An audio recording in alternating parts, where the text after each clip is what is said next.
The pandemic has taught us that national solutions to global problems do not work. We come to Glasgow with global ambition to save our people and to save our planet. But we now find three gaps. On mitigation, climate pledges or NDCs. Without more, we will leave the world on a pathway to 2.7 degrees, and with more, we are still likely to get to 2 degrees. These commitments, made by some, are based on technologies yet to be developed, and this is at best reckless and at worst dangerous. On finance, we are $20 billion short of the $100 billion, and this commitment, even then, might only be met in 2023.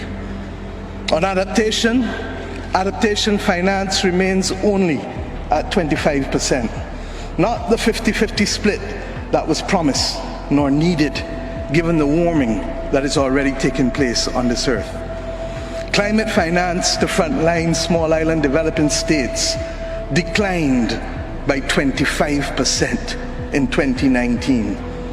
Failure to provide the critical finance and that of loss and damage is measured, my friends, in lives and livelihoods in our communities. This is immoral and it is unjust. If Glasgow is to deliver on the promises of Paris, it must close these three gaps.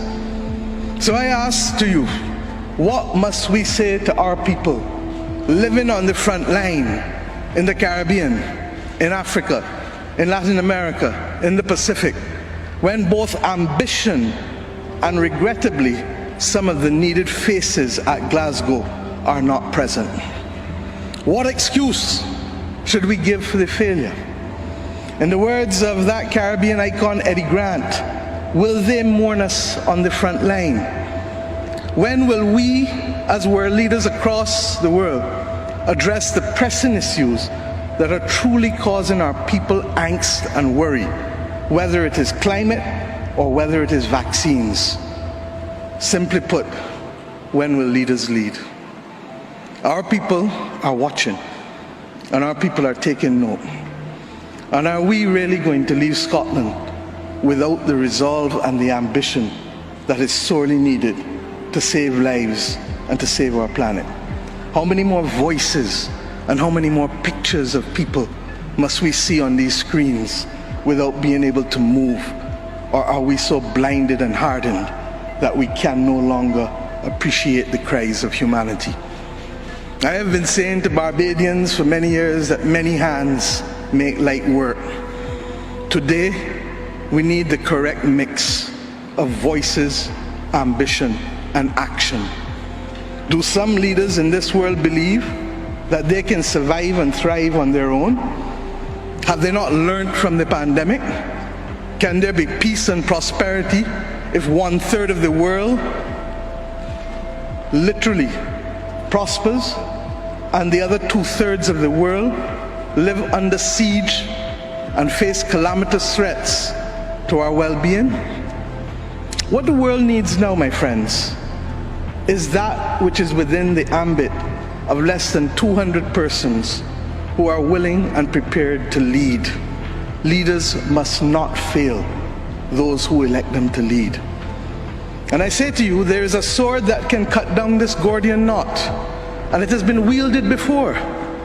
The central banks of the wealthiest countries engaged in $25 trillion of quantitative easing in the last 13 years.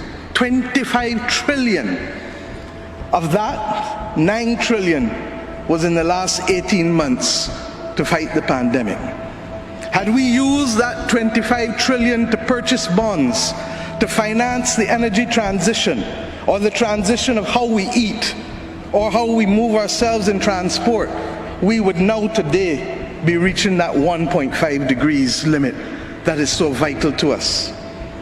I say to you today in Glasgow that an annual increase in the SDRs of $500 billion a year for 20 years, put in a trust to finance the transition, is the real gap, Secretary General, that we need to close not the 50 billion being proposed for adaptation. And if 500 billion sounds big to you, guess what? It is just 2% of the 25 trillion. This is the sword we need to wield. Our excitement 1 hour into this event is far less than it was 6 months ago leading up to this event. Can we, with those voices and these speeches from Sir David and others, find it within ourselves to get the resolve to bring Glasgow back on track? Or do we leave today believing that it was a failure before it starts? Our world, my friends, stands at a fork in the road. One no less significant than when the United Nations was formed in 1945. But then, the majority of our countries here did not exist. We exist now. The difference is we want to exist 100 years from now. And if our existence is to mean anything, then we must act in the interests of all of our people who are dependent on us. And if we don't, we will allow the path of greed and selfishness to sow the seeds of our common destruction. The leaders of today, not 2030, not 2050, must make this choice. It is in our hands, and our people and our planet need it more than ever. We can work with who is ready to go, because the train is ready to leave. And those who are not yet ready, we need to continue to ring circle and to remind them that their people, not our people, but their citizens, need them to get on board as soon as possible. Code red to the G7 countries. Code red to the G20. Earth to COP, that's what it said. Earth to COP. For those who have eyes to see, for those who have ears to listen, and for those who have a heart to feel, 1.5 is what we need to survive. 2 degrees, yes, SG, is a death sentence for the people of Antigua and Barbuda, for the people of the Maldives, for the people of Dominica and Fiji, for the people of Kenya and Mozambique, and yes, for the people of Samoa and Barbados. We do not want that dreaded death sentence. And we've come here today to say, try harder,